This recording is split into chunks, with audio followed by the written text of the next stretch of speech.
বাচ্চাদের বিহেভিয়ার কারেকশনের কিছু মেথড আছে।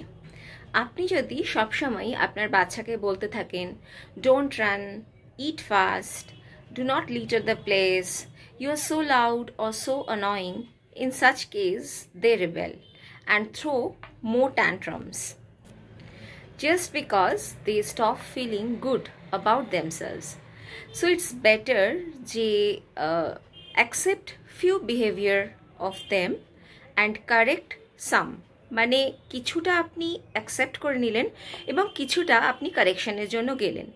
ধরুন যেই বিহেভিয়ারগুলো আপনার বাচ্চার আপনার পছন্দ হয় না বা you just want to correct them, সেইগুলোকে আপনি পয়েন্ট আউট করে রাখতে পারেন যে 1 2 3 4 এরকমভাবে আপনি পয়েন্ট আউট করে রাখুন এবং তার মধ্যে থেকে যে কোনো একটাকে বেছে নিয়ে তার উপরে কাজ করুন ইনস্টেড অল।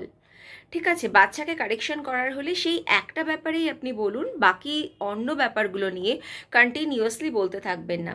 মনে রাখবেন এক্ষেত্রে কিন্তু patience play a very vital role. একটা জিনিস কিন্তু একদিনে কারেকশন হবে না, কখনোই হয় না। Maybe it will take 2 months to 6 months। ঠিক আছে, 2 মাস মিনিমাম টাইম এবং 6 মান্থের মধ্যে আশা করা যায় যে সেই বিহেভিয়ারটা রেকটিফিকেশন হয়ে যাবে।